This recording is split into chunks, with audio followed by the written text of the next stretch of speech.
Part 32. The favorite of the Nongmen group, the female supporting role is a full-level boss. Author, Ruanmeng Baobao. Chapter 311. Chapter 311 You are a big liar. The sudden news shocked Gu Jingyun. My mind is too confused and blank. The blood all over his body flowed upward. He seemed to have been stripped naked and thrown into the ice and snow. Gu Jingyun clasped Gu's mother's sleeves with white fingers, his big black eyes were filled with tears, his voice was filled with tears and panic, and he denied it. I am your child, I grew up feeding on your milk, you screamed my first mother is you, I have no other parents, you are my mother. His crying made Gu's mother's heart clench, and every word was like a blunt knife, one after another, slowly cutting into her heart. My mother gave birth to the second child. He was in poor health. She took him to the county town for treatment. I picked you up on the way, this is the fate of our mother and son. The person who took you was injured and gone. Your mother did not abandon you on purpose. She loves you very much too. Mother Gu couldn't help but burst into tears as she hugged Gu Jingyun. Good boy, Mom can't let you go and wants to support you for the rest of her life. You are Mom's life, and we will depend on each other for this journey. Mom doesn't want you to recognize her, she wants to hide you, even if she lives a poor life. We can't be selfish. You have your own biological parents. If you recognize them, you will have one more person to love you. We have always been your family, you can come anytime, there is a place for you in this home. No. I don't want them. I only have one mother. You are my biological mother. Gu Jingyun burst into tears, unable to accept this fact, crying, Mom, don't want me. Please, I will listen to you if so. I don't want anything. Can we go back to Xinghua village? Gu's mother felt particularly uncomfortable and softened her heart. She looked at Gu Huizi. Gu Huizi felt uncomfortable and had a lump in his throat. Gu Beizu was crying and sobbing on the side, her fingers tightly grasping the corner of Gu Jingyun's clothes, as if as long as she grabbed him, her second brother would not leave them. Jingyun Gu Huizi called in a low voice and waved to him, come here. Gu Jingyun shook his head desperately and leaned into Gu's mother's arms, his bright eyes showing distrust. Gu Huizi clenched his fists and said softly, you are a little adult now. You have your own sovereignty and the right to know. We are just telling you your true identity today. Whatever choice you make in the end, we will respect you. Liar. You are a big liar, Gu Jingyun yelled at Gu Huizi, his little heart was greatly hurt, you threw me into the mountains to study with Master Zhang and never took me home. I secretly running back, you are very angry. Were you ready to throw me away? Gu Jingyun was full of defense and attack, liar. You are a liar. Su Wan's eyes were swollen and painful, and she felt very sad. She wanted to say something. Gu Huizi raised his hand to stop him, walked slowly in front of him, squatted down, and looked at him levelly. Some of the things that brother did not take your feelings into consideration, which made you feel disappointed and sad. I want to say I'm sorry to you. He wiping away the tears on Gu Jingyun's cheeks with a handkerchief, his dark eyes were filled with tenderness, eldest brother never wanted to throw you away. Whether you stay here or go back to your biological parents, eldest brother will always be by your side to protect you. Your whole life. Gu Jingyun clenched his little fists, tears welling up, but he stubbornly refused to speak, for fear that if he showed his fragile side, Gu Huizi would use him to coax him to go to his biological parents. You are the youngest son of the queen. Your older brother died in infancy. In order to protect your life, the queen sent you away. The person who took you away was hunted down and killed, and the queen lost your whereabouts. You learned the imperial arts from Master Zhang. You should know the current situation in the court. When you return to your biological mother, you have to be a prince and an emperor. This road is very hard, tiring, and even dangerous. Seeing his stupid look, Gu Huizi sighed softly, if you don't want to go, my eldest brother will send you away, and you, mother and Beizu will live in another place. Gu Jingyun didn't expect that he was the little prince. It took him a while to realize it. He pursed his lips and said nothing. You think about it slowly and give me an answer at dawn. Gu Huizi touched his head and stood up. Suwan knew that Gu Huizi had also softened his heart and gave up the plan he had been preparing for these years. Jingyun, your elder brother will not lie to you. We all respect your choice. Suwan touched his face and said warmly, I'm sorry, we kept it from you for so long and only told you last minute. Gu Jingyun lowered his head. After a long time, he raised his head, his eyes as red as rabbit eyes, and looked at Gu Huizi watery, can I stay? Gu Huizi nodded. Gu Jingyun held it in for a while and then asked, you don't allow me to go out because of my identity? Will it be dangerous? Gu Jingyun bit his lip, his eyes darkened, if I don't go back, will you be in danger? Gu Hui was stunned and was about to speak. Gu Jingyun didn't want to hear it, pushed Gu Huizi away and ran away. Jingyun. Second brother. Several people chased him out and saw him running to the next door, closing the door with a bang. What should we do? What should we do? Mother Gu was so anxious that she said anxiously, Huiji, will Jingyun be okay? Don't worry, nothing will happen. Gu Huizi said in relief. I shouldn't have listened to you and brought my child to Beijing. Gu's mother regretted and wiped away tears, this child has always become sensible early. The more sensible the child, the deeper the injury. I'm just afraid that he'll have trouble in his heart and won't be able to forgive us. Suwan handed Gu's mother a handkerchief, no, Jingyun knows you love him. When she said this, Mother Gu felt even sadder and felt even more guilty. You go and rest, Huizi, and I will stay here. Suwan was about to ask the maid to take Gu's mother to rest. Gu's mother shook her head, how can I sleep? My heart feels like it's burning, and I'm here to keep watch. Suwan helped her into the room and sat down. Gu Beizu grabbed Gu Huizi's sleeve, raised her little face, and tears fell down, brother, I want my second brother, don't send him away, okay. As she said this, she cried and sobbed, I want a mother, a eldest brother, a sister-in-law, and a second brother. Let's get it together, okay. Gu Huizi did not answer, leaving it to Gu Jingyun to make the decision. He silently picked up Gu Beizu. Gu Beizu was so scared that her eyes widened, and then she felt sad. She hugged his neck and cried sadly on his shoulder. The eldest brother didn't reply, so he had to send the second brother away. Gu Huizi carried her into the room, waited until she was tired of crying, stopped her crying, and put her in a chair. No matter where Jingyun is, he is your second brother. Gu Beizu finally held back from crying. After hearing these words, tears burst out again and turned into a little cry bag. See Iron Palace. The Queen Mother was sitting on the noble's couch in her pajamas, with a gloomy look on her face. The man in black knelt on the ground, with blood dripping down his arm from his fingertips. He apologized and said, Queen Mother, the Gu family set up a trap and used the little prince as bait to lure us in to kill us.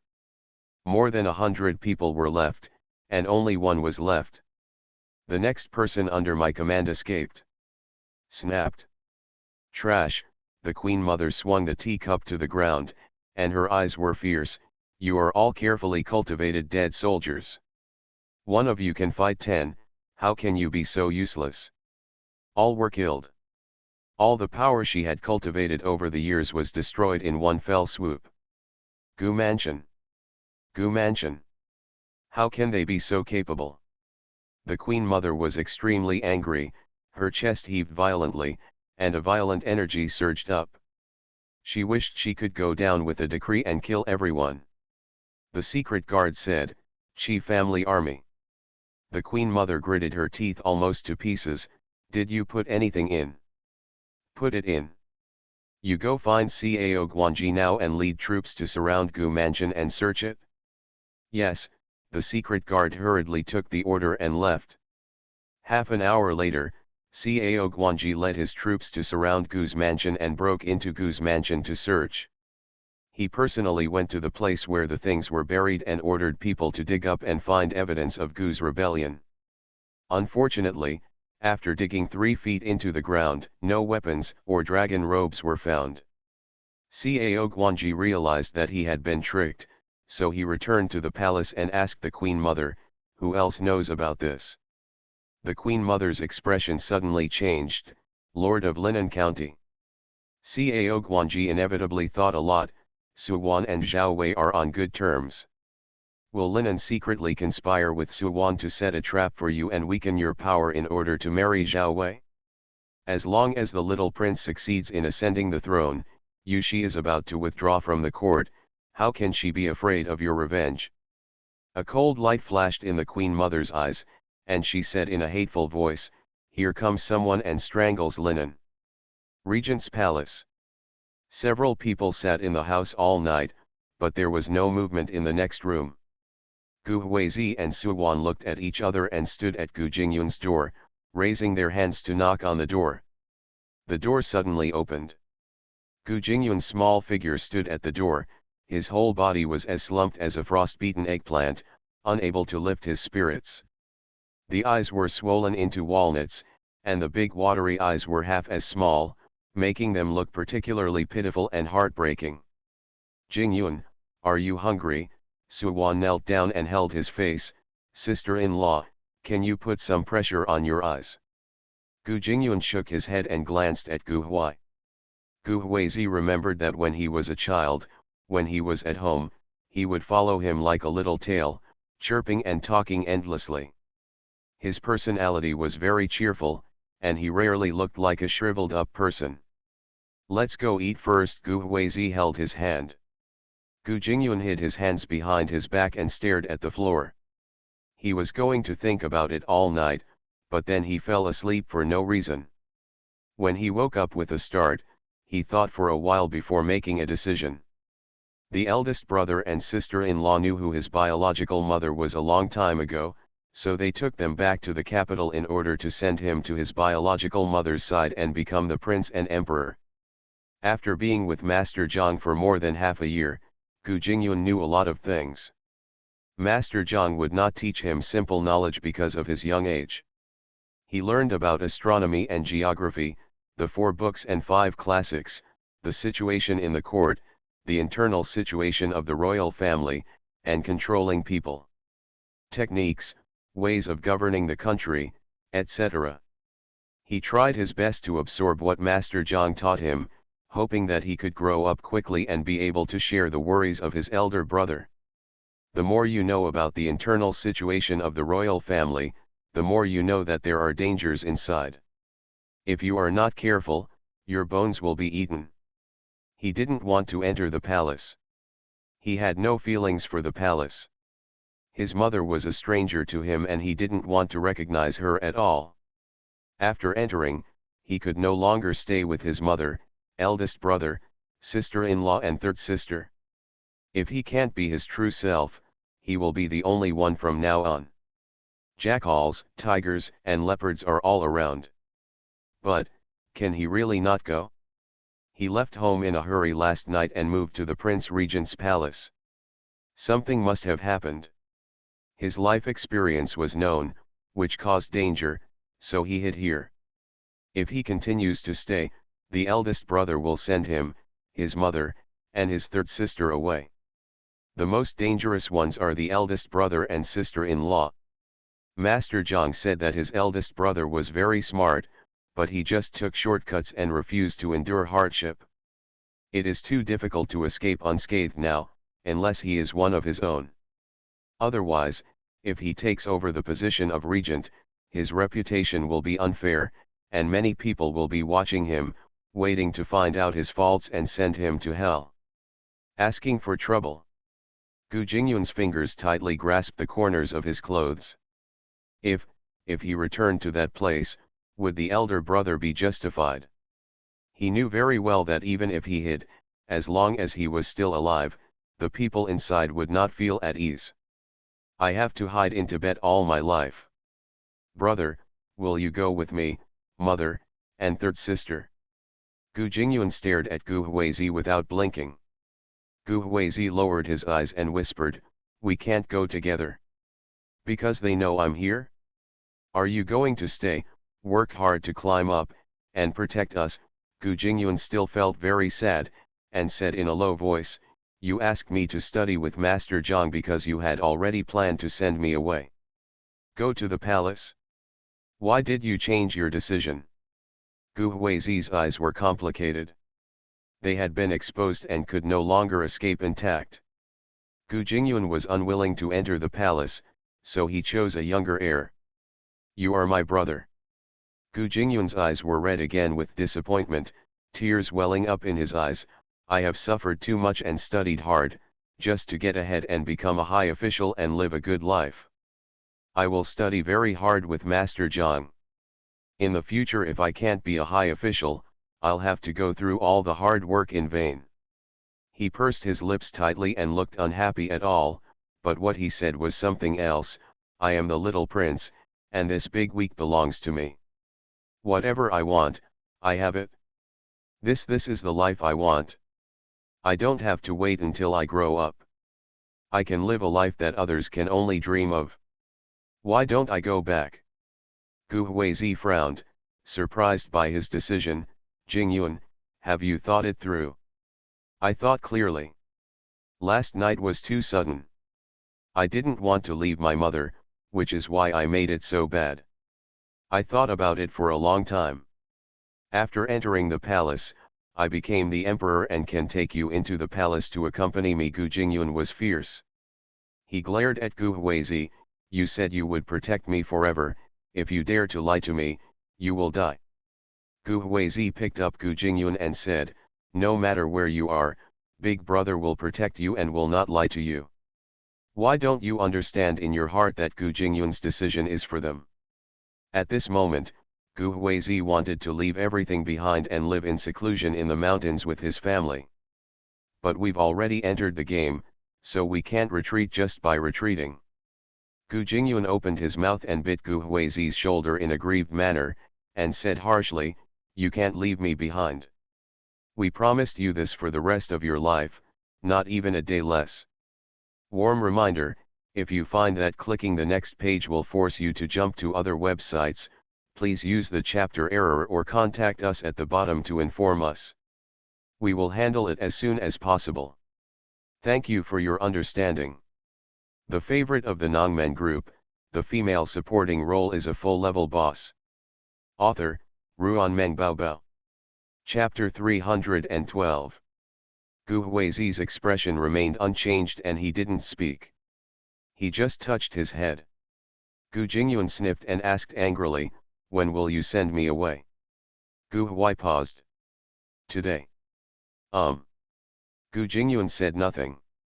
The atmosphere was solemn and everyone felt heavy. After a while, Gu Jingyuan let go of Gu Huizi, jumped down, ran towards Gu's mother, took her hand into the house, and closed the door. Jingyuan mother Gu heard what he said and knew the choice he made, so she held him in her arms. Mom is in the capital. If you miss us, come back and take a look. Gu Jingyuan clenched his hands tightly into small fists and tried his best not to cry. His throat felt like it was blocked by a ball of cotton wool, and he couldn't make any sound. It was stuffy and swollen. Mom, please don't cry. Gu Jingyuan twisted his sleeves to wipe his mother's tears, twitching the corners of his mouth, trying to squeeze out a smile, but the tears he had held back for a long time also squeezed out. You are right, I will return to my mother, one more person who loves me. From now on, I will be a noble little prince, and I will take you into the palace to enjoy your happiness. Gu's mother wanted to say something, but Gu Jingyuan stopped her. Master said that the grace of childbirth is greater than human beings, the grace of nurturing is greater than heaven, and filial piety comes first. Without my mother's grace of childbirth, I would not have come to this world. Without your upbringing I will not grow up smoothly. I have two mothers, and I will honor each of them with all my heart. Don't worry, I will live a good life, and my eldest brother will protect me. Gu Jingyun cried too much, and his eyes were so red and swollen that it hurt. You have to wait for me until I take you and your third sister into the palace. Okay, Mom is waiting for you. Gu's mother forced out a smile, with loving eyes. Mom hasn't read much, and doesn't understand any big principles. She knows whoever treats us well, and we will repay him tenfold or 100-fold. You must know that your late mother is kind and your son is filial, and if your own mother treats you badly, don't wrong yourself. Gu Jingyun nodded vigorously and said coquettishly, I want to eat the noodles made by my mother. Mom, make it for you. Mother Gu wiped her tears, opened the door, and asked Suwon, who was standing at the door, where is the kitchen? I'll take you there. Suwon glanced at Gu Jingyun, who had his back to the door, pursed his lips, and led Gu's mother to the kitchen. Gu Huizi wanted to go in and have a few words with Gu Jingyun, but Gu Jingyun was as fierce as a cat with fried fur. Don't come in, I don't want to talk to you now. Gu Huizi had no choice but to glance at Gu Beizu, who was lying on the doorframe. The next moment, a hand pulled Gu Beizu into the house, and with a bang, the door was slammed shut. Gu Huizi stared at the closed door for a long time, then went to the study. Mon told him everything that happened in the Gu mansion. The Queen Mother's dead soldiers were killed, and one of them was released into the palace to report the news. Cao Guanji was ordered by the Queen Mother to search the Gu mansion on the charge of treason. Gu Huizi sat in the Grand Master's chair, picked up a pen and wrote a letter and handed it to Mon. Give this to Censor Meng and refer to Cao Guanji and the Queen Mother. Morning. Please read this book when you send Jingyun into the palace, so that they have no time to distract and stop them. Gu Huizi leaned back, resting his fingers on the armrest, and his eyes fell on the peach blossom tree in the yard, which was full of green leaves. The fruit, the things have been moved out and buried. It's buried. Gu Huizi nodded, gave a few more instructions, and waved Mon away. After taking a shower and washing up, Gu Huizi put on a crown and hat with a gold thread edge, put on a red official robe embroidered with cranes, and a jade belt around his waist, and went to the front hall. Suwon stood at the door of the front hall and saw Gu Huizi strolling over from a distance. The sun shone on him, bright as the sun, and the moon in his arms, solemn as the wind under the pine, graceful and refreshing. This was the first time she saw him wearing official robes, and a strange emotion welled up in her heart. What are you thinking about? Gu Huizi stood in front of her and waved his hand in front of her eyes. Nothing. Suwon stared at his official robe. After breakfast, will you personally escort Jingyun into the palace? Shall I go with you? No need. Gu Huizi whispered, you will take your mother and third sister back to the house later. Someone will come to the door. Okay. Suwon also wanted to know what Gu's house had become. That house can no longer be inhabited. If someone gives it to you, just take it, Gu Huizi warned. Okay. Suwon didn't ask anything else and entered the room with him. Eat breakfast first, it will get cold later. Gu Huizi nodded. The other three members of the Gu family have already taken their seats at the table. Today was Gu Jingyun's last breakfast at Gu's house. It was very rich, but no one had an appetite. Only Gu Jingyun was holding a big bowl, eating noodles with a slurping sound, his cheeks bulging, taking a few sips of soup, and finished a bowl of simple chicken soup with scallion noodles in 2 or 5 times. As if he wasn't full yet, he scooped up another bowl of mushroom and shredded chicken porridge cooked by Suwon, and ate it with corn and date cake. Until his stomach was so full that he could no longer hold a mouthful of food. He wiped his mouth with a handkerchief and looked at the other people who didn't use their chopsticks. Aren't you going to eat? They are all delicious. My mother and sister-in-law haven't eaten for a long time. Cooked. Eat, let's eat. Mother Gu took a mouthful of porridge and ate it. It tasted like chewing wax. Suwon only ate one piece of pastry and couldn't eat any more.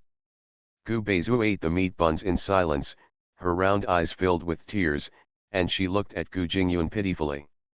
She knew clearly in her heart that she would be separated from her second brother in the future. The two of them used to like to fight and quarrel, but at this moment, she was very reluctant to let go. The second brother said that after he got acquainted with him and encircled his own territory, he would ask her to be his companion. No matter how stupid she is, she knows that girls cannot serve as reading companions for boys.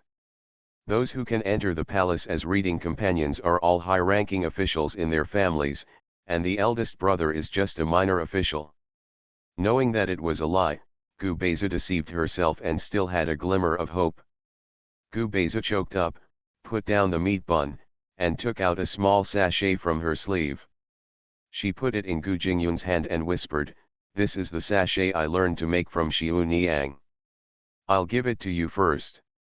Gu Jingyun looked at the mess of threads on it and couldn't tell what the embroidery pattern looked like. He put it in his arms and said, "It's my thing. You can choose whatever you want."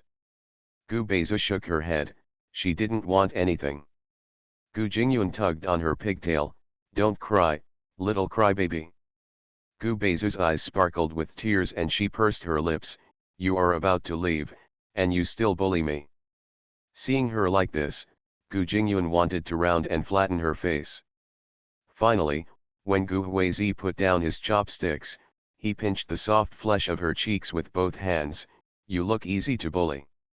Gu Beizu didn't resist like before, she chased Gu Jingyun and fought back, sitting there softly and letting him bully him. Gu Jingyun felt sad, they would still be his relatives, it seemed like nothing had changed, but in fact everything had changed, and he would never be able to go back to the past. The next 8 years of his life are like the dividing line between yin and yang. Gu Huizi put on a mask and took Gu Jingyun into the palace. You are listening to Novels at Bless Up channel. Wish you happiness and luck. Please subscribe to receive new novels. How do you feel about this novel? Please like and leave a comment. The favorite of the Nongmen group, the female supporting role is a full-level boss. Author, Ruanmeng Baobao. Chapter 313. In order to keep the little prince in her hands, the Queen Mother must not make any mistakes. All her people came out. Now there is no one available. Fortunately, Cao Guanji listens to her orders. I fell into a trap last night and suffered heavy losses. The trouble that happened in Gu's house last night was afraid that Ting Yuan would get the blame and let him criticize her. The Gu family members were able to disappear out of thin air, and all the things buried in the house were missing. The Queen Mother believed that the Linen County Lord and Suwon had joined forces. After all, this plan was the idea given by the Linen County Lord. Unless she had this motive, the dead man will not betray her. She did not believe that Suwon could kill all the dead soldiers by herself. The Queen Mother suspected that Ting Yuan or Zhao Wei was responsible. The Queen Mother ordered Cao Guanji to arrange for people to keep an eye on Zhao Qiagong's palace and the regent's palace. Cao Guanji was previously the governor, in charge of local military affairs and financial power. Because he had ulterior motives, he transferred him back to Beijing, which was intended to deprive him of his power. How could Cao Guanji delegate power so easily? There has been a stalemate with the court and no suitable vacancy was arranged for him. Now that he still has military power in his hands, he asked him to besiege the Gu mansion last night. If things develop smoothly according to their plan, they will be able to stand up. Unfortunately, they failed and it was even more detrimental to Cao Guanji. Therefore, Cao Guanji attached great importance to it and sent several elite troops to guard the gates of the regent's palace and Zhao Qiagong's palace. Even the Grand Princess's palace was never missed. Ting Yuan took Gu Jingyun out of the regent's palace, got into a carriage, and drove slowly towards the palace. The person lurking in the dark stared at Gu Jingyun, and was shocked. Is this the little prince that Mr. Cao is looking for? Several people looked at each other, not knowing what to do. After all, the person in front of them was Mr. Xiaoji. What should they do if their deeds of robbing people were exposed? Finally, it was decided to go to Master Cao alone to make up his mind. Unexpectedly, Yashimeng consulted Master Cao and the Queen Mother, and Master Cao was summoned to the palace. What should I do? Stop or not? Master Cao said that the little prince is related to his future. If it is not in his hands, he may be dealt with at will by the court. In his hands, he can fight a beautiful turnaround. But, that's Mr. Xiaoji, offend him. So we can only succeed. If the little prince is snatched back, what about Mr. Ge? Feel free to accuse him of kidnapping the prince. After discussion, several people made a decision to look for an opportunity to take back the little prince. They followed the carriage to a busy street. The wide street was crowded with people and busy with traffic. We'll walk a little further and we'll reach the headquarters of the Wuchen Soldiers and Horses Division.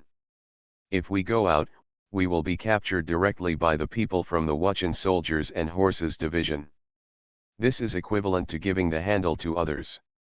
After passing by the Wuchen Soldiers and Horses, the palace gate is not far away, let alone take action. Lin Yuan asked Gao Song beside him, we can only seize the opportunity in front of us. Gao Song didn't respond for a long time, it was too difficult to find an opportunity.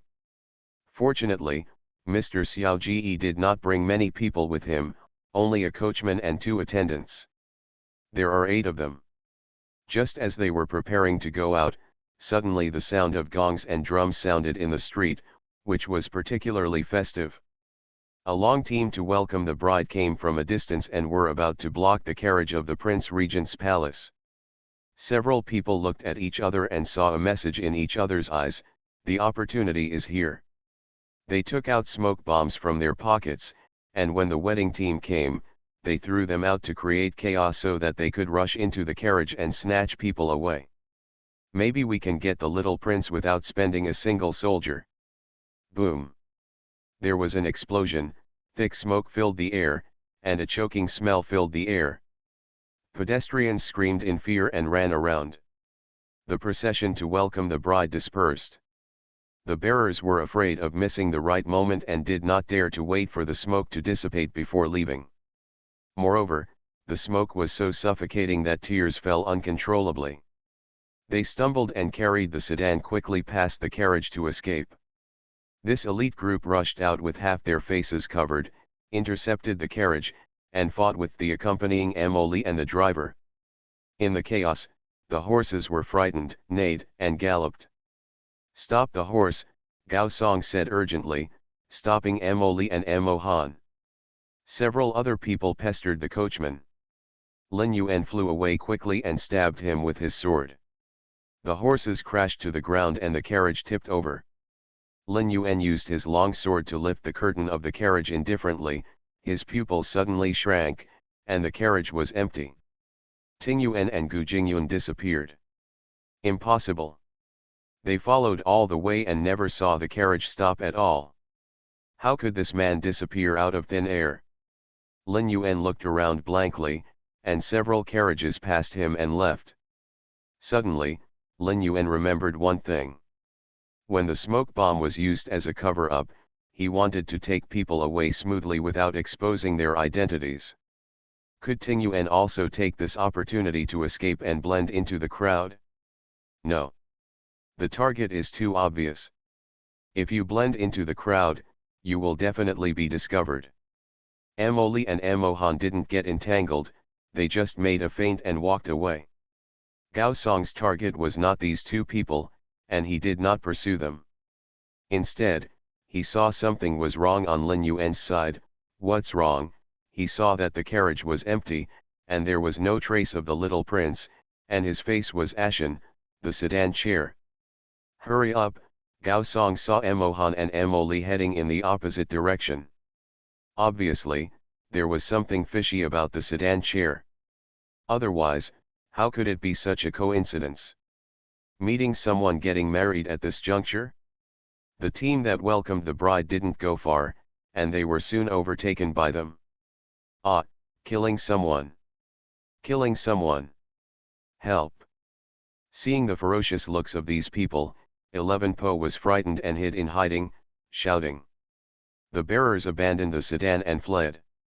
With a sullen face, Gao Song opened the sedan curtain and saw a bride in wedding clothes sitting inside, her slender body trembling. He pulled off the red hijab, revealing the bride's face. Her beauty was pale, and her eyes were filled with tears. She stared at them in fear. Her lips trembled and she wanted to speak. She was so frightened that she lost her voice and trembled even more. Gao Song tightened his grip on the red hijab and threw it to the ground. What should we do?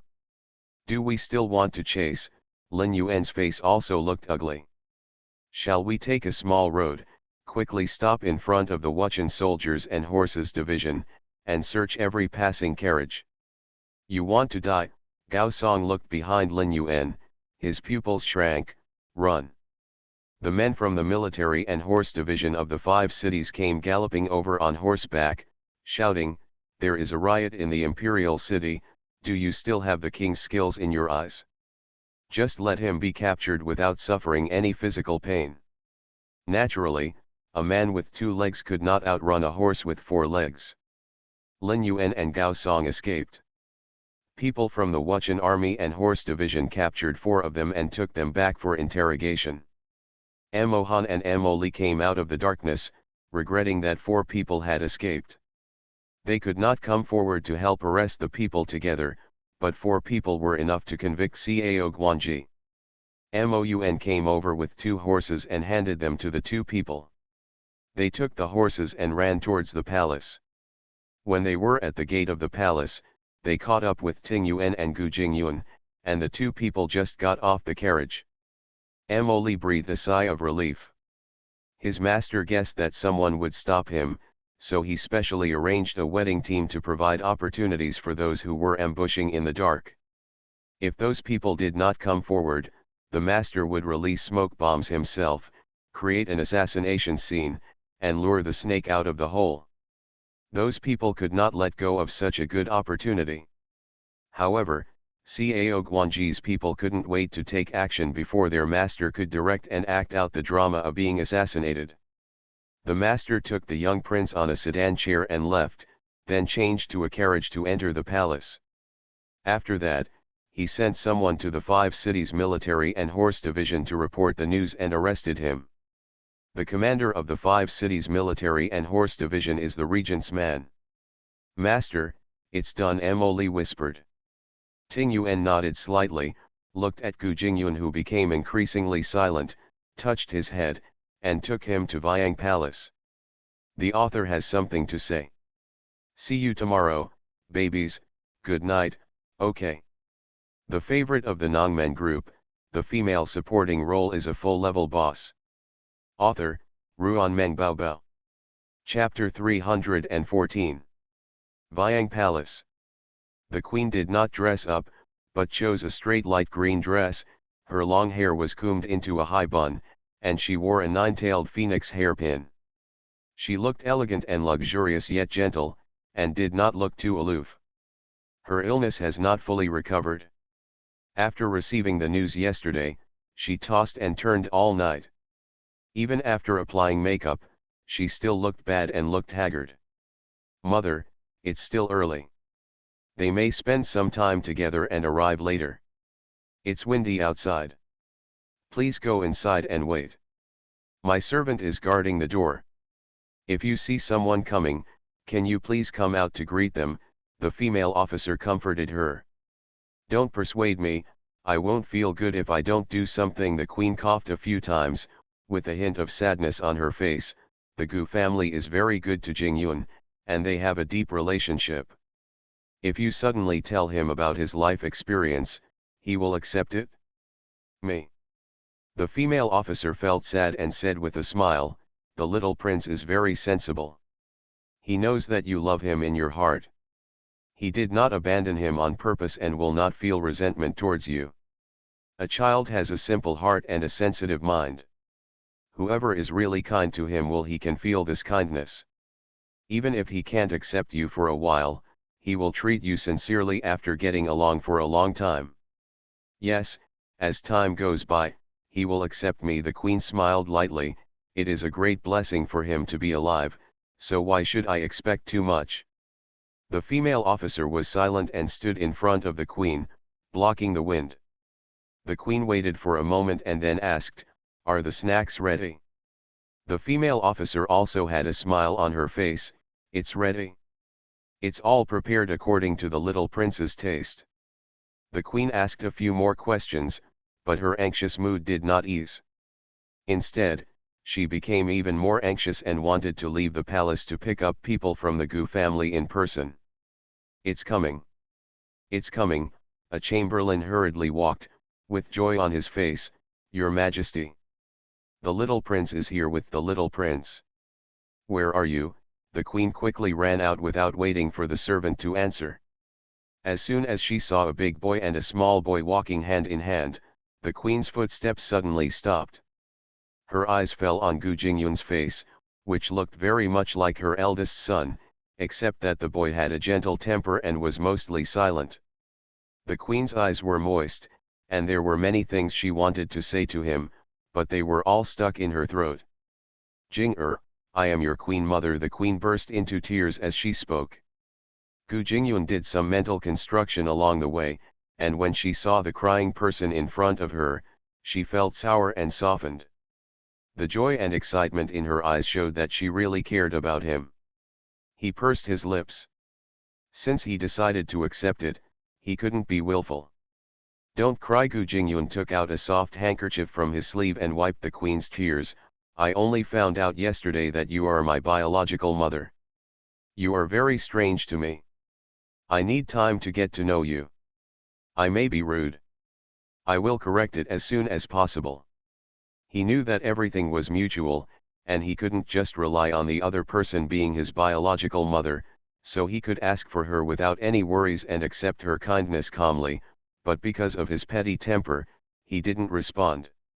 To enjoy the convenience of this status, he should pay equally.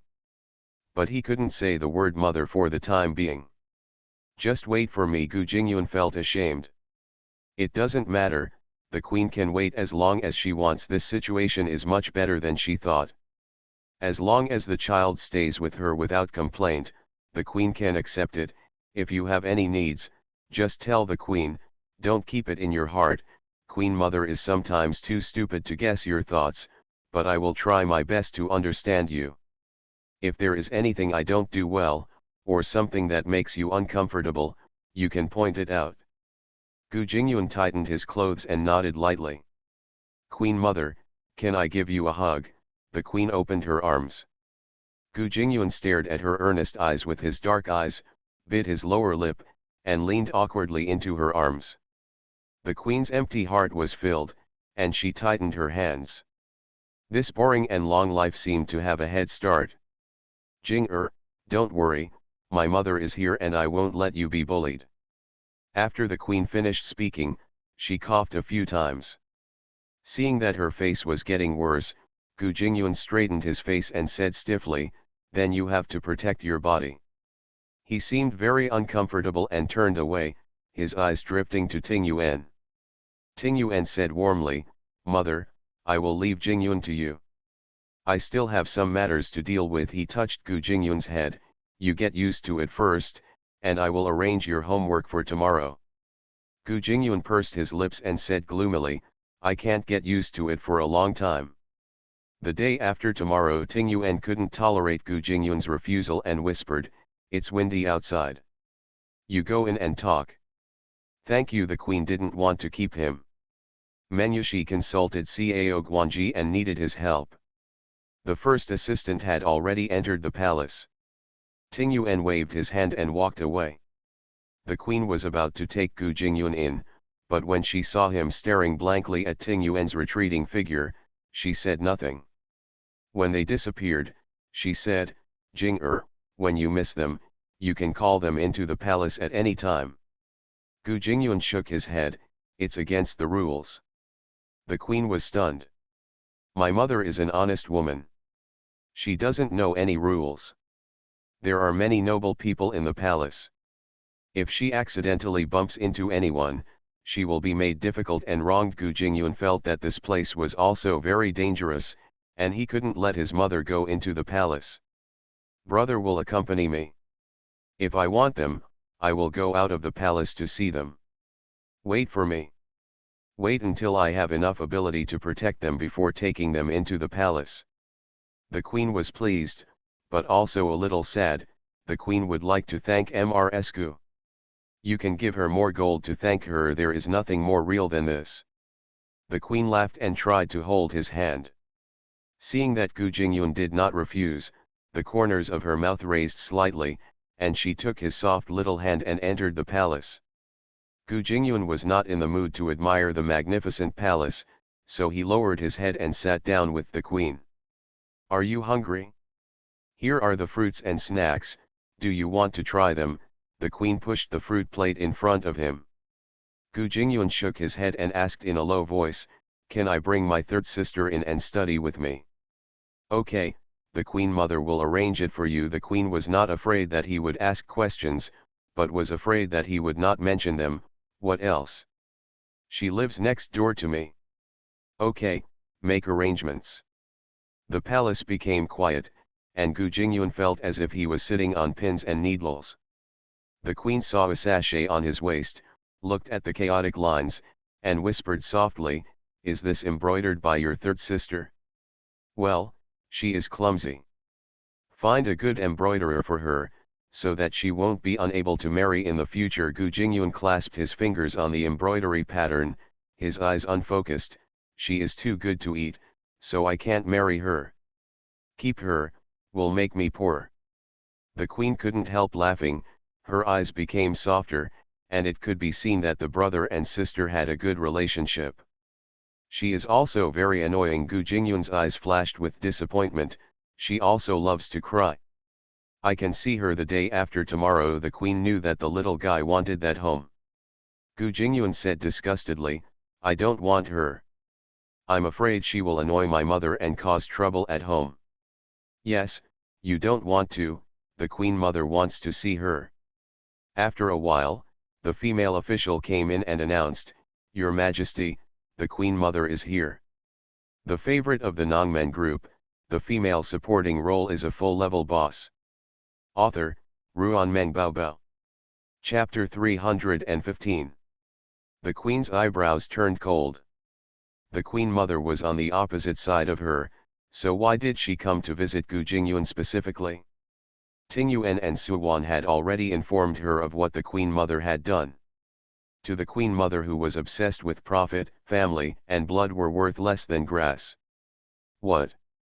The queen doesn't welcome the Yi family. The queen mother came in without permission and cast her eyes on Gu Jingyun with contempt, very picky, as if she wanted to see something bad. He was wearing a blue plain robe made of silk, and a small jade crown on his head, which exuded a gleaming luster. The jade was clear and made the little man like jade snow look a bit more nobility. At this moment, his little face was tense, and his bright black eyes did not show any embarrassment or panic, but he was very calm and could not find any flaws. The queen mother originally wanted to say that a person raised by a small family could not be brought to the stage, so she took him back to educate him. Now it seems that Gu Jingyun was well brought up by the Gu family. If he doesn't have the childishness of a poor family, the queen will definitely not agree to it. Is this Jingyun? The queen mother calmed down her thoughts and waved to Gu Jingyun lovingly, good boy, come to the AI family. Mother, Jing'er is afraid of life. The queen touched Gu Jingyun's little face as if facing a formidable enemy, and said gently, didn't you say that you had a lot of breakfast, and now you want to go out to pay tribute? Don't hold it in, hurry up. The queen summoned her maids to take Gu Jingyun out to pay her respects. Gu Jingyun saluted the queen mother in a decent manner, and then prepared the maids to leave. Wait a minute. The queen mother took out a wooden box engraved with branch patterns from the hands of the nanny and handed it to Gu Jingyun. This is a meeting gift from the imperial grandmother to you. Thank you. Gu Jingyun took the wooden box. The palace maid on the side held it for him and led him to the side hall. Only the queen and the queen mother were left in the outer hall. The queen wiped the corners of her eyes with a handkerchief, calmed her mind and said, "Mother, Jing'er is still alive, so my wish has been fulfilled. The prince made a mistake and has been deposed as the heir apparent. In all dynasties, heirs have always been established but not their elders.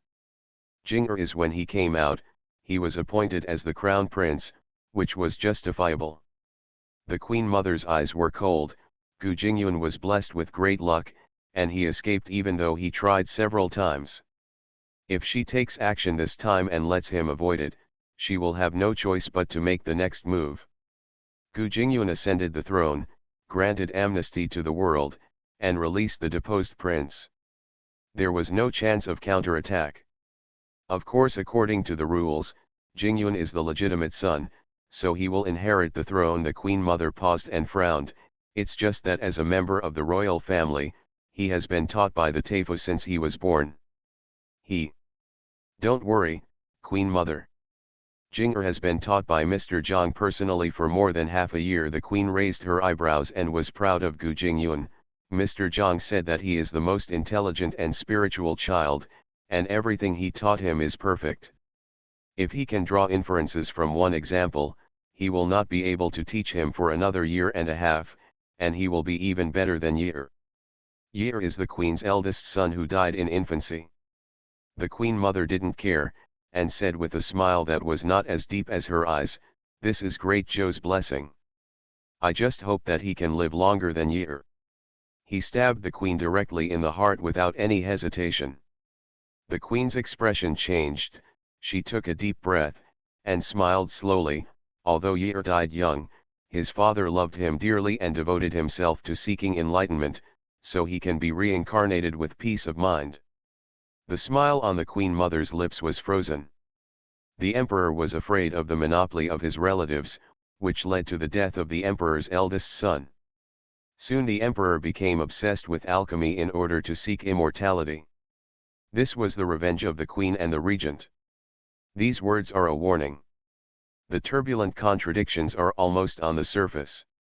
The queen mother glanced at the empress in confusion, and said with her hands on her sleeves, "Hold the things in your hands firmly. What should be mine, even if I don't fight or snatch it, will still be in my hands. Even if I don't know the person clearly and pay by mistake, the gods will open my eyes and let me regain it. It's not my own thing, even if all the mechanisms are exhausted, it's nothing. It's all in vain," the queen said softly. "My mother must understand this deeply." The anger in the queen mother's eyes almost burst out, but the last shred of reason allowed her to suppress her anger. At this time, the chamberlain came in and reported to the queen, "Mother, something happened. Mr. Cao sent people to break into people's houses last night and kill people indiscriminately. Fortunately, General Zhao found out in time and wanted to arrest the troublemakers.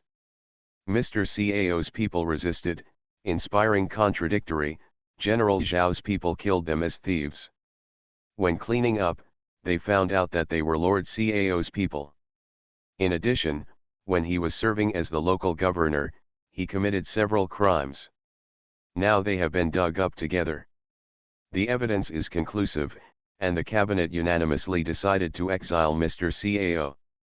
The queen's eyes flashed slightly, and she knew very well what happened last night. The queen mother sent people to sneak into the Gu mansion in order to capture Gu Jingyun, but he was killed by the Qi family army. The common people, who were also the queen mother's dead soldiers, changed their clothes. Give it any identity.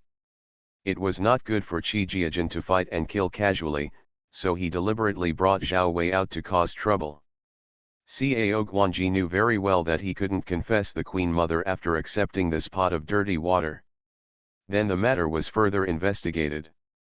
They were doing it for the little prince, and the situation was even worse. He waited for the queen mother to stand up, so he acquiesced in Menyushi's one-sided words and protected the queen mother. The queen mother was shocked when she heard this. Cao Guanji was her right-hand man. If he was exiled, he would lose an important force. but she was unable to defend against such a ridiculous accusation and seek justice for Cao Guanji.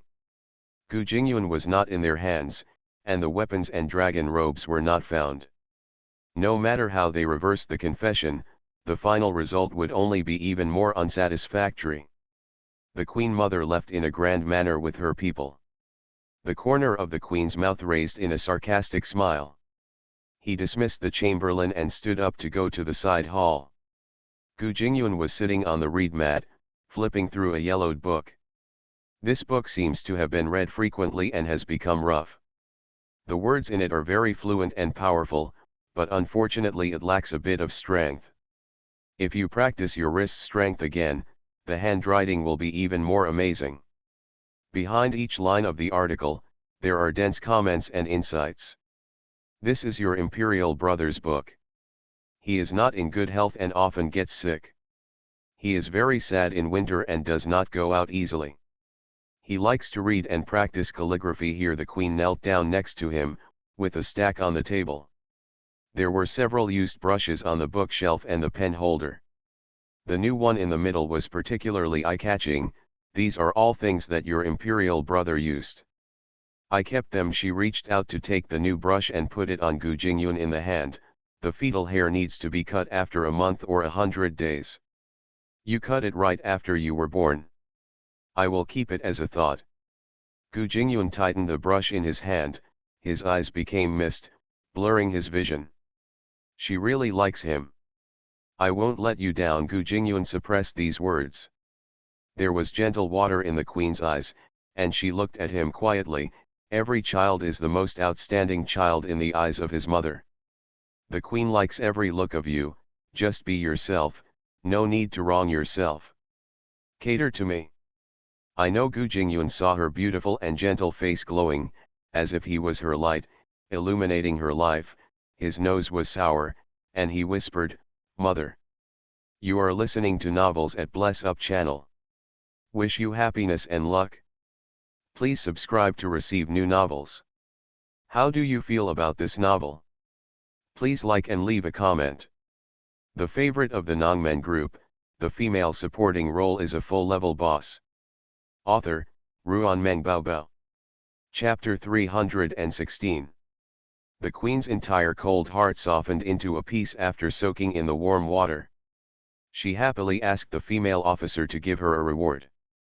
He also sent someone to invite Ting Yuan, the chief assistant, and the Minister of Rights to come over to discuss holding a ceremony for Gu Jingyun to recognize his ancestor and return to the clan, and to be included in the Royal Jade Certificate.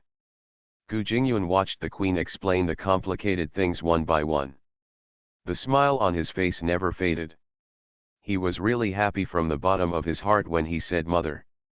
Her illness seemed to be cured and she no longer coughed. The whole person is full of energy. He pursed his lips and couldn't help but think, it didn't seem too bad, other than missing them. His eyes glanced at the twig-grained wooden box on the table, which was a gift from the Queen Mother. "Jing-er, be careful of the Queen Mother. Don't get your hands on her things. If you want something, just ask the servants around you to serve you." The Queen gave a look to the maid, indicating that she should put the things away and take them from the hands of the female officer. A key was placed in his hand. "There are many things in the Queen Mother's warehouse. Just take whatever you like." Gu Jingyun pushed the key back. "I can't have it." After a pause, he gave the Queen a toothy smile. "I'll ask you for anything I want in the future." "Okay," the Queen agreed. Cao Mansion. The whole family gathered in Cao's yard. Cao Guanji was imprisoned in the Sky Prison, waiting for exile.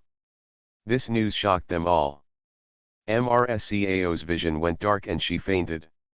Cao's face was pale, and all the strength in her body seemed to have been drained away, and she slumped in the chair.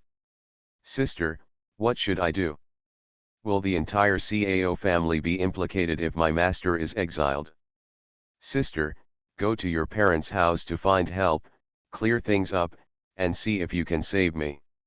Sister-in-law, I heard that the eldest brother and Gu Huizi had a very good relationship at the beginning. This incident happened in the Gu family.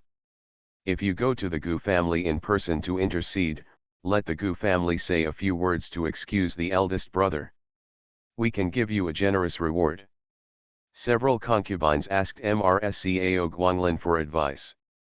Cao Suxio stood in the corner, acting as an invisible person. The appearance of Princess Yangfu and the Lord of Linan County had already shocked her.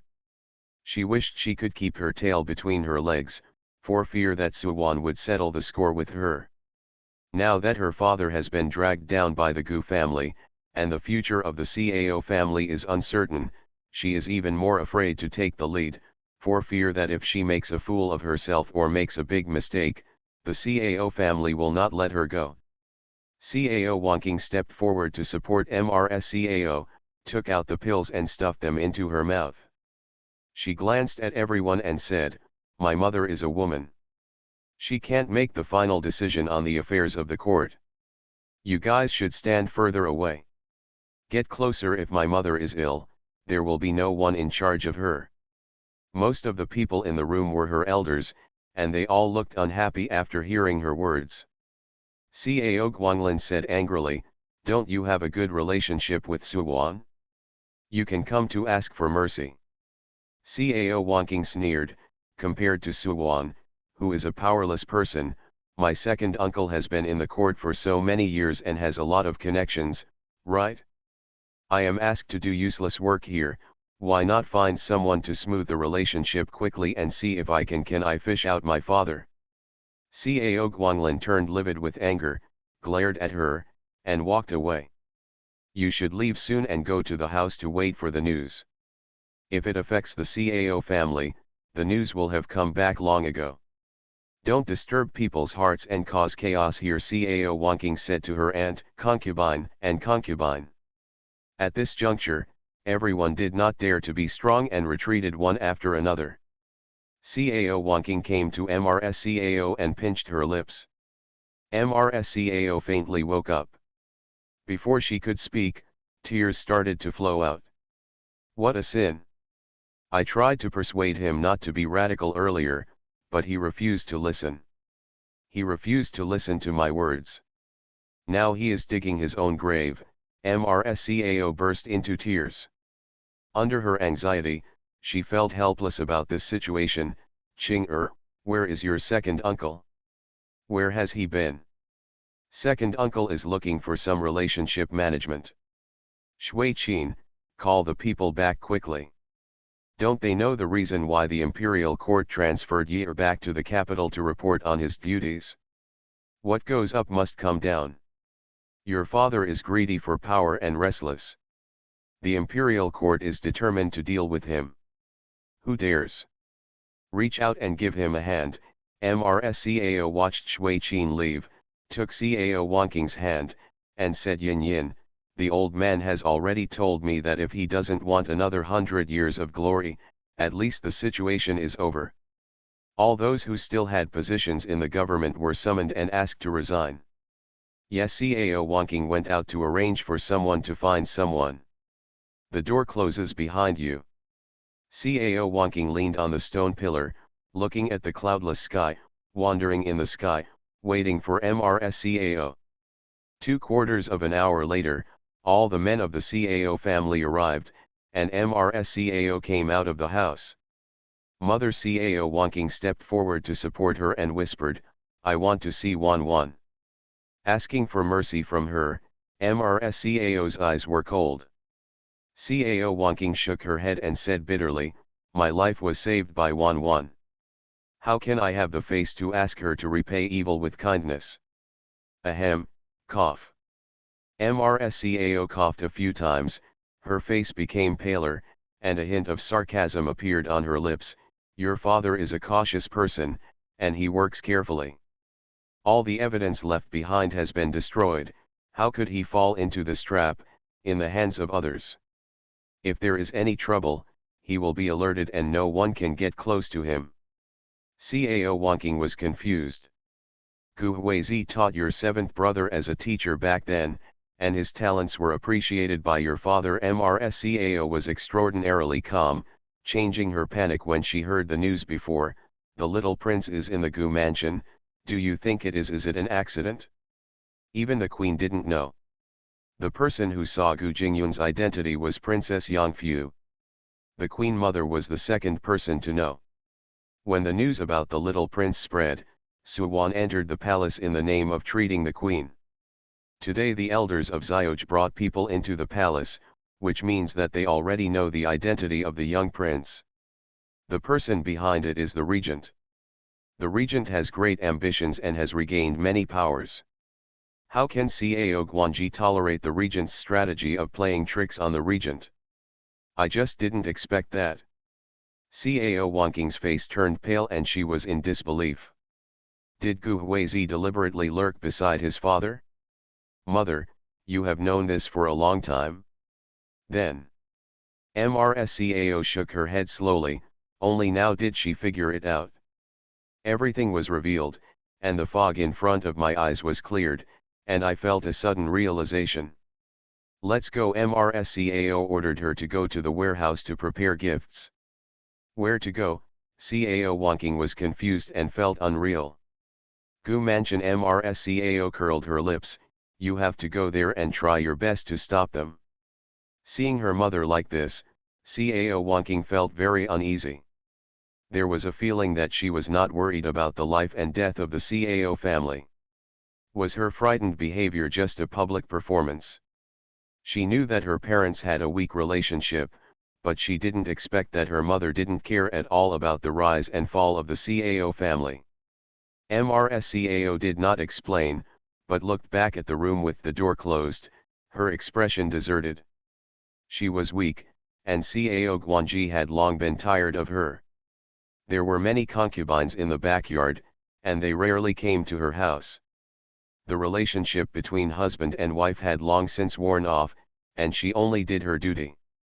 If we talk about the resentment against the Cao family, it started when Cao Suxiu attacked Cao Wanking and the Cao family protected Cao Suxiu. My heart was completely cold. The mother and daughter took a carriage to the door of Gu's mansion. The favorite of the Nongmen group, the female supporting role is a full-level boss. Author, Ruan Meng Baobao. Chapter 317. Suwan received the mother and daughter in the main courtyard. There was no blood in the courtyard, and the clear cold plum fragrance floated in the room, which was refreshing. She was sitting on the main seat, and Mrscao and Cao Wanking were sitting on the chairs on the left and right. The maid served 2 cups of tea, exited, and closed the door. Mrscao, Miss Cao, why did you come to the door today? Suwan was the first to break the silence, but she felt that Gu Huizi knew what was going on, and someone really came to the door. She has some friendship with Cao Wanking, but she doesn't want to let Cao Guanji go. Mrscao has a beautiful appearance and a cool and cold temperament, showing a unique charm. She took a sip of hot tea, suppressed the itching in her throat, and said in a light voice, "My master committed a crime and is being held in a prison. Now that the court has not issued an order to search the house, I am afraid that his accomplices will be interrogated. No more than 3 days. On that day, the master's case will come to an end and the Cao family building will collapse." Suwanan listened quietly, fingering the dust in the sun, and fell into deep thought. "I came here today to ask for a favor." Madame Cao raised her eyes and looked at Suwan with a serious look on her face. "If the Cao family is implicated, I beg the princess to rescue Qing'er and protect her." "Mother." Cao Wanking was shocked, and the uneasiness in her heart quickly fermented. Mrscao raised her hand to hold Cao Wanking's hand to stop her from speaking, with a cold look on her face. The Queen Mother wants to monopolize power, and the entry of the young prince into the palace is a great threat to her. Now that the opportunity has been missed, she still has a glimmer of hope. This glimmer of hope is what you are going to do. When the emperor dies, the new emperor ascends the throne, and the world is amnesty. The deposed prince and Cao Guanji will be released, and the situation of the Queen Mother will be reversed. Mrscao brushed her sleeves with her pampered fingers. Holding the sleeve bag containing the heavy token, I can help you make Cao Guanji unable to stand up again. Suwan narrowed her eyes. MRSCAO was not only transparent, but also very smart. MRSCAO should know that what you are thinking of has also occurred to us. Cao Guanji broke into private houses and killed people indiscriminately, which is enough to put him in jail. When the new emperor ascends the throne and the world is amnesty, we will settle the old scores again and put him in jail. The evidence of his crimes when he was a magistrate also made it impossible for him to stand up. Since we have cleared up all the evidence of his crimes, we are confident that the emperor's amnesty will not be able to punish him. Suwan chuckled. To me, your conditions are not even worthless. MRSCAO didn't feel the slightest bit embarrassed. She was just saying something to the bottom, so she smiled lightly and said, "It made the princess laugh." She took out the token from her sleeve and put it on the small table next to Suwan. "This is I can't keep half of the Cao family's property. I would like to ask the princess to spare her life. This is a thank you gift for you and Ching-er." She gave Suwan a big gift. "You don't have to pay these false courtesy, I will help if I can." Suwan quickly supported MRSCAO, "You keep this money. If you don't have money in your hands, Miss Cao will be unable to move forward, and life will be difficult in the future." The big stone hanging in MRSCAO's heart fell to the ground and she breathed a long sigh of relief. Cao Wonking pursed her lips and stared at the token on the small table. It was probably something her grandmother had given to her mother when she and her mother had a private conversation. Suwan handed the token back to MRSCAO. MRSCAO refused to accept it. "Princess, you can't help me in vain. Please accept this money. I'm afraid Ching-er will have countless marriages. In the future, when she finds a family, you can give her a generous dowry. That's good. I still have some savings, which is enough for her to have enough food and clothing." She paused for a moment, and her smile became lighter. "My father is a former governor. With his help, Cao Guanji quickly gained a foothold. Although he has been seized from power, the court sent people to recover it. I'm afraid it will take some time. I can contribute to this." "Madam, you are interested?" Suwan asked them to wait for a moment and went to the inner room to take out a small porcelain bottle. "If the Cao family is liquidated and you are implicated, you mother and daughter can take this pill and I will fish you out." MRSCAO was extremely grateful. Cao Wonking's mood was complicated. Deep down in her heart, she regarded Suwan as her friend and savior, but her father was the opposite of her. Now her mother begged Suwan to save her. She was even more embarrassed and panicked, and she didn't know how to face her. She called out embarrassedly, "Wan Wan. You don't have any intention of harming me, so you don't have to worry about it." Suwan joked, "Sujihong wanted to harm Huaiji before. Does he want to divorce me?" No, that's not what I meant." Cao Wonking's eyes filled with mist, and she said with shame, "You have saved my life, and my family's kindness will be repaid with vengeance. I'm really sorry for you. I'm afraid that this matter will implicate you, and it's hard to talk about it. If you feel burdened, you can think about it from another perspective. We are a bargain. To save your life, your mother will give me half of the Cao family's property and provide her with connections. She will not help you in vain." Suwan picked up the token and placed it on her with a flash in front of his face. He said with a smile on his lips, "I am short of money, this is a timely gift to me." Not only was Cao Wonking not relaxed, but her throat became more and more congested. "I still have money, I can give it to you." Suwan couldn't help laughing. "Okay, I'm still short of it, so I'll ask you for it." The corners of Cao Wonking's lips curved slightly. Upon seeing this, MRSCAO felt more and more at ease. The mother and daughter said goodbye and returned to Cao's mansion, which was heavily guarded outside. Cao Wonking's face turned pale. MRSCAO patted her arm gently and lowered her voice and said, "Don't be afraid. If she promises to protect you, She will definitely do it. Cao Wanking also trusts Suwon, but she is not worried about this, the money.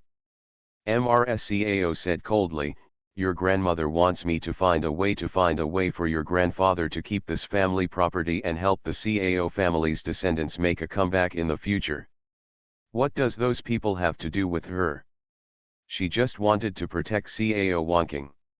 Sister-in-law, how are you? Cao Guanglin looked tired, his eyes were bright and full of hope. The old lady issued an order, and all the men resigned to save their lives. In the end, Cao Guanglin was unwilling to give in.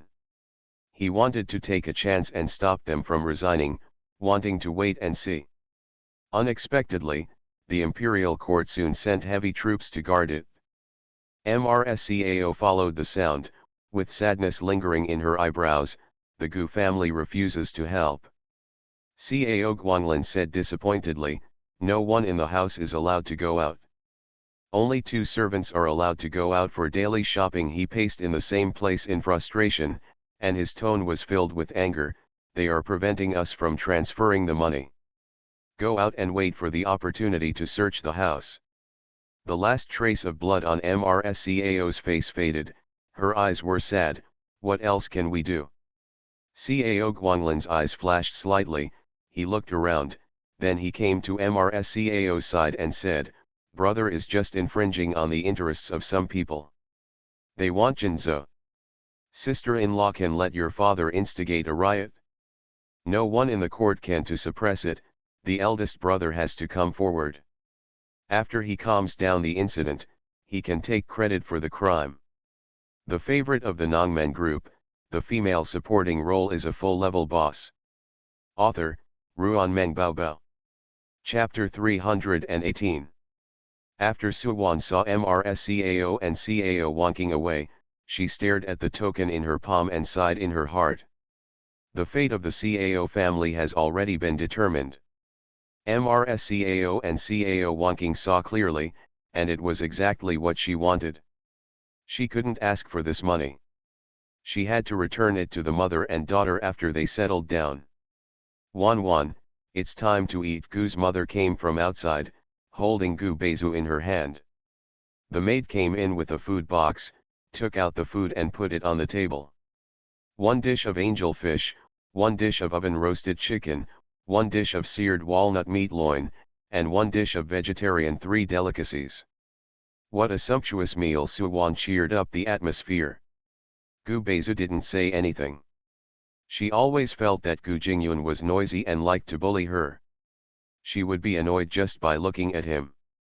Now that the person is really gone, she seems to be missing something and can't do anything well. When she stays with her mother, she thinks of many things in the past, but finds that the two of them spent more time together, and she feels more and more disappointed. Gu's mother couldn't muster the energy, and she was listless. She reluctantly agreed, it looks very appetizing. Her eyes fell on the angel fish, and she picked up a bowl and scooped a bowl of fish and chicken soup for Suwon. This I learned it from the cook, and she said it was her unique secret recipe, and it was very complicated to make. I tried it once, but it didn't work. Suwon stared at the bright chicken soup, which contained snow-white minced fish meat. She took it with both hands, took a mouthful of the soup and tasted it. She arched her eyebrows and said, it's very fresh and sweet. How do you make this dish? Seeing her interest, Mother Gu cheered up and said, the cook said to stew a can of native chicken soup first, hang a crucian carp on it, seal the crucian carp and the soup pot together, simmer the chicken soup on low heat for an hour or 2, and use the soup. The steam steams the fish, and the fish meat falls into the soup, leaving the fish bones. There are no bones in the fish meat, so it tastes very tender. I want to learn too. Next time we ask the cook how to prepare fish and chicken. Suwon looked at Gu's mother and her eyes relaxed a little, then scooped a bowl of angel fish for her and Gu Beizu. You guys have a try together, it's delicious. Gu's mother took a sip of the soup and looked at Gu Beizu, who was silent, and then remembered that when Gu Jingyun was there, the two of them were chattering and noisy while eating. It was obvious that Gu Jingyun had been studying abroad for most of the year. She was the only one at home, and she could bear the loneliness. But right now, her heart felt empty. She was thinking about whether he would be comfortable returning to his mother. "Have you eaten at this hour? Are you still feeling sad?" The more I thought about it, the more uncomfortable I felt, and the more I lost my appetite. Gu's mother forced herself to drink a bowl of soup. Suwon saw that she couldn't eat, so she didn't persuade Mother Gu to eat more. She finished the soup and only had a few bites of vegetables, but she couldn't eat either. "Wan, you are tired too. Take a nap to recuperate. Huizi will definitely have something to explain when he comes back," Gu's mother told Suwon and left with Gu Beizu. Suwon was indeed very tired. She hadn't slept all night. She had been spinning since she woke up yesterday. Her head was sluggish and could not move. She was so exhausted. "Gu Huizi is still dealing with it in the palace, and I'm afraid it will be too much for him," she told the maid who was clearing the table. "Prepare food in the kitchen and stew a cup of bird's nest." Yes, the maid cleared the table and left the room. Suwon ignored the meal she had just finished and fell on the bed, intending to take a nap before talking. There were still many things waiting for her to do. Just as she closed her eyes, Suwon jumped up and sat up suddenly. "Did I forget to take my medicine?" Suwon's drowsiness dispersed completely. Yesterday, she was planning to go out to buy medicine and prepare a prescription pill. Gu Jingyun's news was too sudden.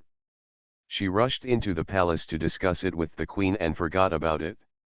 She wanted to get some medicine, but she collapsed on the bed. "It's been almost 2 days, is it still late?" "Forget it." Suwon touched her belly. It was just this once and she would never be so unlucky to get hit.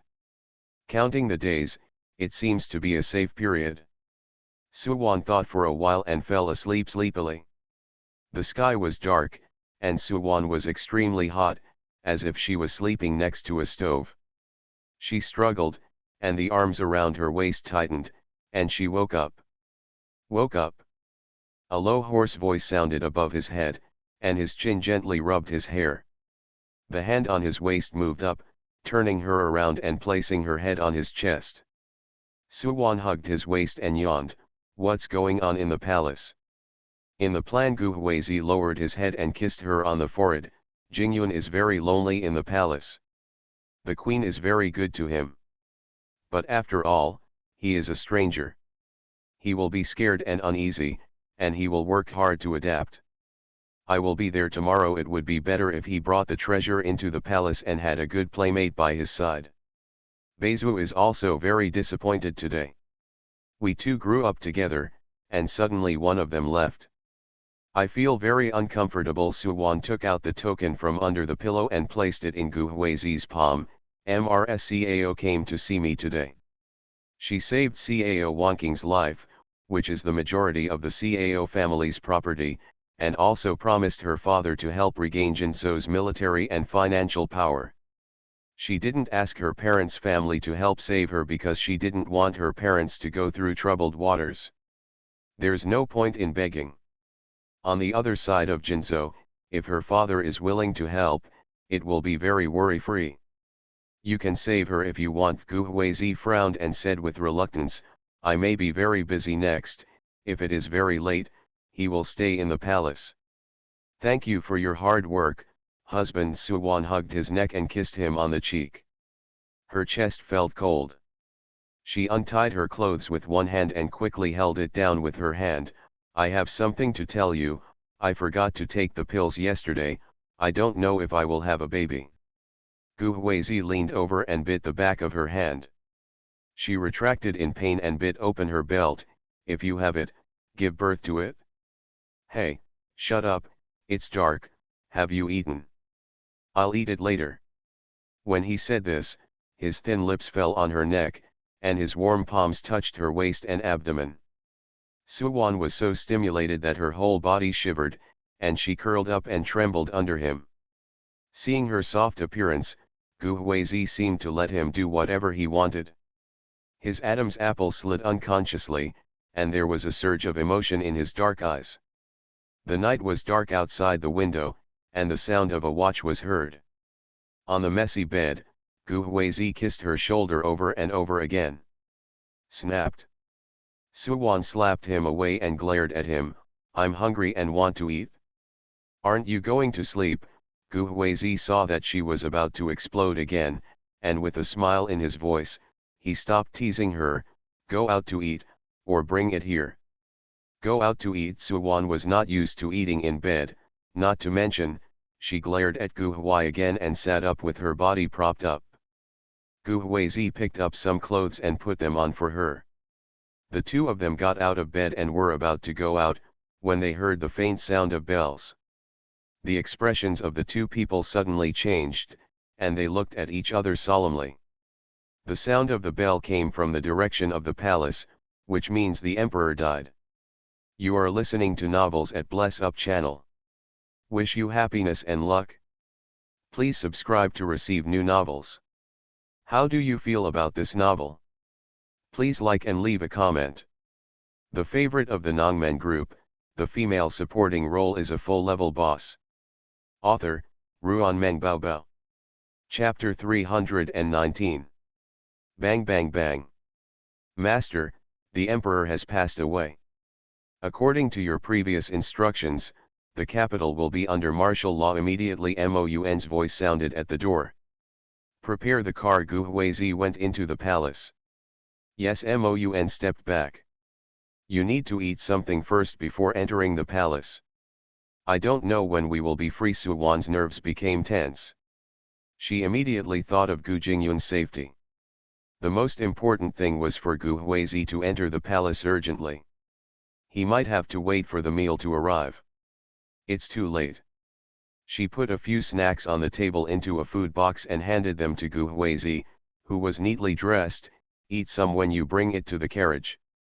Well, you have a good rest after eating. On the second day of the burial, as the princess, you need to go to the palace to mourn. Gu Huizi touched her face and said warmly, once in the morning and evening.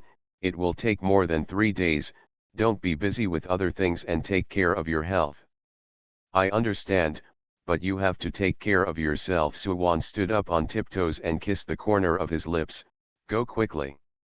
After the funeral, Jingyun will ascend the throne. I won't be going back to my house for the next half-month. It's all your hard work at home. Gu Huizi hugged Suwan and whispered in a low voice, the house has been found. When it is available, we will you guys move over. Okay. Suwan responded one by one. Gu Huizi left quickly. Suwan stood under the eaves, resting her hands on the stone pillars.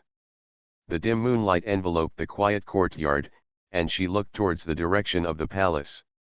The bells of the palace rang, and the bells of various temples rang one after another. It was an unquiet night. The queen had discussed with her chief assistant, Gu Huizi, and Duke Zhenqiu, and had already made preparations. When the emperor died, the queen immediately took control of the palace and ordered martial law in the capital. Zhao Wei and the leaders of the imperial guards personally guarded the palace, and tripled the number of imperial guards to patrol the palace. Officials from the Ministry of Rites, the Cabinet, and the Hanlin Academy gathered together to discuss matters.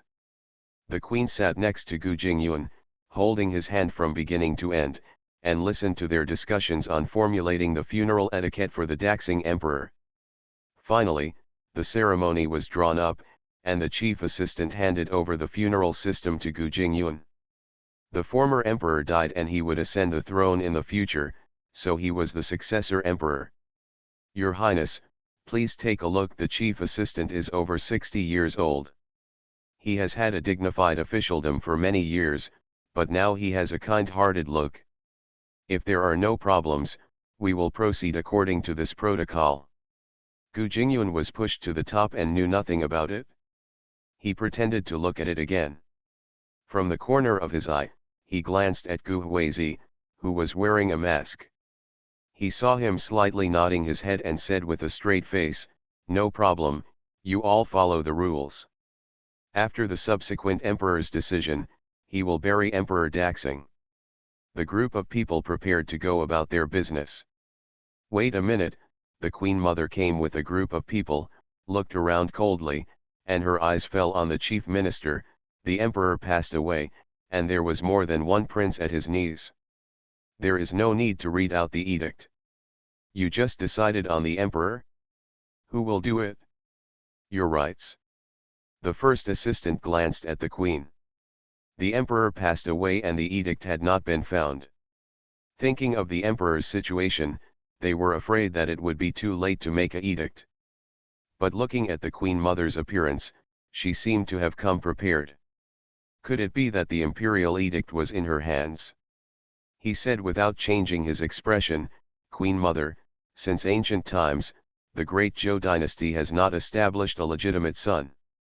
Among the emperor's heirs, only the young Prince Jingyun is a legitimate son, so he will naturally inherit the throne. The Queen Mother sneered. In the absence of a crown prince, Ji Wuifeng was raised under the queen's knees. Just like a legitimate son, she looked at the person beside her, who was the eunuch with the palm print next to Emperor Daxing. Read the edict. Gu Jingyun squeezed the queen's hand tightly and saw malice in the Queen Mother's eyes.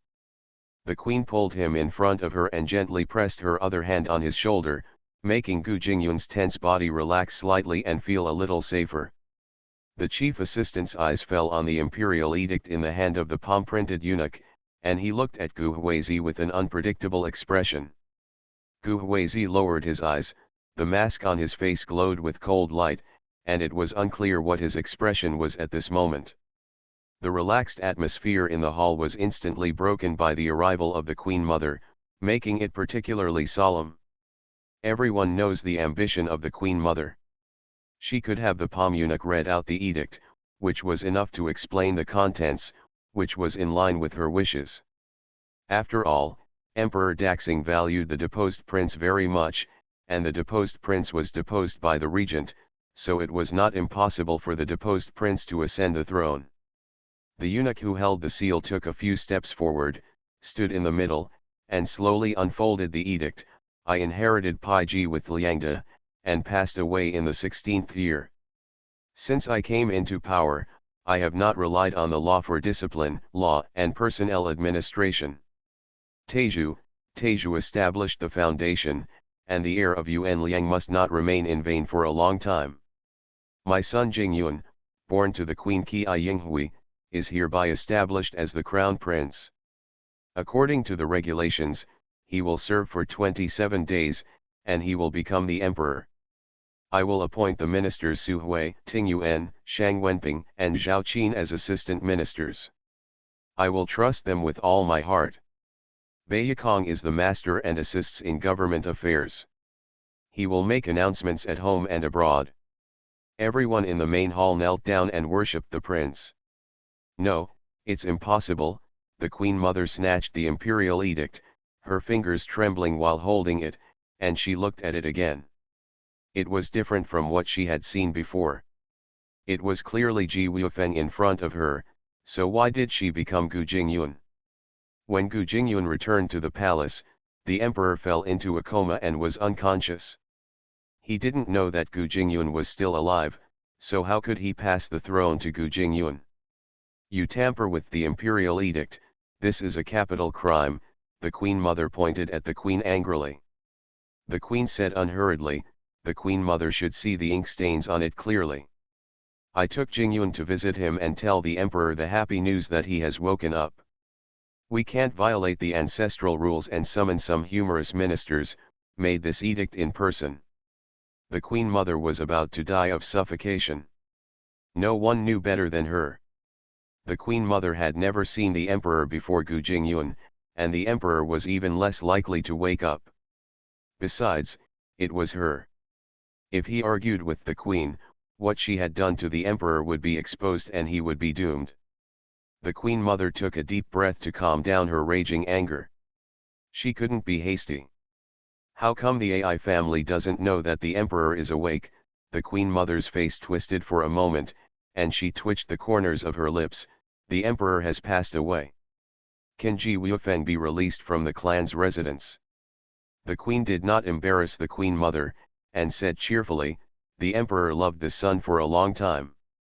Although he was disappointed in him later, the love between monarch and minister is not there, and the love between father and son is deep, so Fenrir can give him a ride." The queen mother was wary, there must be a monster if something goes wrong. The queen is not a good person. She easily agreed to release Ji Wuofeng. Is there any plan behind it? It's just that the situation is so dangerous that I can't take care of so much, so I have to release Ji Wuofeng first and then try again. The AI family sent someone to pick up Fenrir. The queen mother coldly glanced at the palm print eunuch who betrayed her, and left with a stern look in her eyes. The favorite of the Nongmen group, the female supporting role is a full-level boss. Author, Ruan Meng Baobao. Chapter 320. A false alarm. The other ministers breathed a sigh of relief. The chief minister glanced at Gu Huizi with complicated eyes. No wonder he was so calm, it turned out that he had tampered with the imperial edict. "I will help you to assist the crown prince from now on," the queen saluted. The ministers hurriedly said, "Your Majesty, all the ministers must fulfill their duties faithfully, be loyal to the great Zhou dynasty, and assist His Highness the Crown Prince." The Queen and Gu Huizi looked at each other and nodded slightly towards him. The group retreated. The palm print eunuch stayed. "From now on, you will serve the Crown Prince." The Queen's words made the palm print eunuch breathe a sigh of relief and kneel on the ground. "Empress, a good bird chooses a tree to roost, and a good minister chooses a master to work. Our family now has a bright master, and I wish you the best of luck. Go ahead and have no regrets." The queen did not speak, but looked at Gu Jingyun. Gu Jingyun pursed his lips, feeling extremely guilty, but he couldn't back down. After a while, Gu Jingyun showed off his momentum and said crisply, "Get up. You are my father's confidant, and I will treat you well." After speaking, he quickly looked at the queen. The queen's eyes were gentle and she nodded slightly towards him, as if she was satisfied with his answer. Gu Jingyun looked at Xian's palm print eunuch, loosened his clenched fists, and a layer of cold sweat formed on his palms. The queen took Gu Jingyun to bury Emperor Daxing, with the palm eunuch following behind. He chose Gu Jingyun because he was young. If he could serve him well, his future would be bright. Secondly, the forces behind Gu Jingyun will definitely overwhelm the Queen Mother. He was able to climb to this position in the palace, and he had connections in his hands. He had already heard about the actions of the Queen Mother and Cao Guanji. He was originally hesitating, but because of this matter, he accepted the olive branch thrown by the Queen without hesitation. Even if the deposed prince regains power, he will not be held in high esteem. The little prince's words made him feel that his choice was right. The Queen Mother did not send anyone, but went to the clan mansion to pick up Ji Wuofeng in person. Ji Wuofeng was detained in the Zongren mansion for more than half a year. The Queen Mother was in the temple before and could not protect him. Life there was not easy. His life did not improve until the Queen Mother entered the palace. It's just that he was a dragon or a phoenix among men, the pride of heaven, but he fell from the clouds and became a prisoner. Ji Wuofeng suffered a great psychological impact, almost giving up on himself, and suffered mental torture. Even though the Queen Mother gave him hope, he still could not go back to the past. Ji Wuofeng, who was thin and slumped in mourning clothes, exuded a gloomy and depressed air, and his deep eyes revealed a terrifying ferocity. The Queen Mother frowned and said coldly, "You should adjust your mentality as soon as possible. There is only one chance now. Emperor Daxing will be buried in Xiaoling tomb in 7 days. If you miss this time, you will need to lie dormant and wait for the next opportunity." After a pause, the Queen Mother said faintly, "As for when the next time will be, no one knows. The AI family can tell you that the longer you give them, while you grow, you also allow them to consolidate the imperial power. I'm afraid this opportunity will never come again." There was ridicule in Ji Wuofeng's eyes. He could wait, but the Queen Mother couldn't wait. "Royal Grandma, All the people in your hands have been lost, and Cao Guanji is in jail. We have no one to use, and my brother, the important officials in the court, all submit to him. What can we do to compete? Ji Wuifeng's eyes were dark. Hooked his lips and said, just because of Cao Guanlin. You don't have to worry about this matter. The AI family has its own arrangements. The Queen Mother looked at Ji Wuifeng, who was not respectful to her, coldly and warned, if you want to guard the imperial mausoleum, you don't have to listen to the AI family. Ji Wuifeng's face suddenly changed, and a cold aura exuded from his whole body. Now that I am a useless person, I can only rely on the imperial grandmother, so I will naturally obey your arrangements. But he gritted his teeth and said, I want Ting Yuan's life. It depends on your ability. The Queen Mother left Ji Wuifeng and led others to leave the clan's mansion. Ji Wuifeng stood outside, stretched out his hand, and the sunlight penetrated the gaps between his fingers, giving him a sense of reality that he had come out of the prison. He would get back what belonged to him without the Queen Mother's reminder. He couldn't bear to let him lose everything and become so embarrassed, and live a prosperous life. Your Highness, a man dressed as a chamberlain approached Ji Wuifeng and said in a low voice, the prince's weakness is the Gu family. Suwan was canonized as the princess because he wanted to go to the palace to cry. There is only one old man and one young child in the Gu family. 2 women. Ji Wuifeng's eyes were strange and he went to the nourishing heart hall without responding. The chamberlain got the answer from his silence and immediately went to make arrangements. This funeral was held for 7 days. Suwan, along with a group of officials and married women, wept at Sishanmen for 5 days. They couldn't cry at all. There was ginger hidden in their sleeves, which made them choked with tears. For several days, their eyes hurt piercingly. Mother Gu was heartbroken. She and Gu Beizu looked at Suwan, who was becoming more and more tired and haggard. However, she came out of missing Gu Jingyun and walked around Suwan every day. Tomorrow was the burial, and Suwan had to enter the palace. She sat bleakly under a banyan tree, just waiting for the officials and the wife to leave. She quietly met Gu Jingyun and Gu Huai and asked them if they had any other arrangements before going out. Return to the palace. The maid rubbed her sore legs, and she applied ointment around her eyes. The cool ointment relieved the pain, and she felt comfortable leaning against the tree trunk. A shadow fell over him, and Suwan opened his eyes and saw Ji Wuifeng in mourning clothes, his eyes darkening. Wan, long time no see. Ji Wuifeng greeted him warmly like an old friend, as if the grudge between them no longer existed. You lost weight and he didn't treat you well. Suwan had goosebumps on her arms. The look in his eyes made her feel very uncomfortable. It was like a sinister snake crawling past her wetly and stickily, spitting out snake bites, revealing its pointed fangs, waiting for the opportunity to bite her neck. This dangerous aura made her want to stay away from Ji Wuifeng. She stood up and heard Ji Wuifeng chuckle, as if to spy on her thoughts. You have changed and become afraid of me. His cold fingers wanted to touch her cheek, but Suwan turned his head to avoid it. Then, his fingertips touched her chin, and the warm and delicate touch made him feel nostalgic, and his eyes became softer.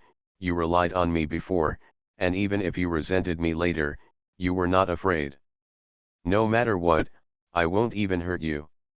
Suwan's eyes were full of disgust, her sleeves brushed her chin hard, and she said coldly, I thought you were sleeping well, but I didn't expect that you would go back as you live longer. Wan, you don't need to anger me. No matter what you do, I will not be angry with you. Ji Wuifeng had a smile on his lips, looking at her with very gentle eyes, as if looking at his lover. He leaned slightly closer to Suwan's ear. After everything is over tomorrow, I will wait for you here. Suwan grabbed his hand, twisted it, and kicked him in the lower third. Ji Wuifeng bent over in pain. She saw Gu Huizi, who was walking towards this direction with a gloomy expression.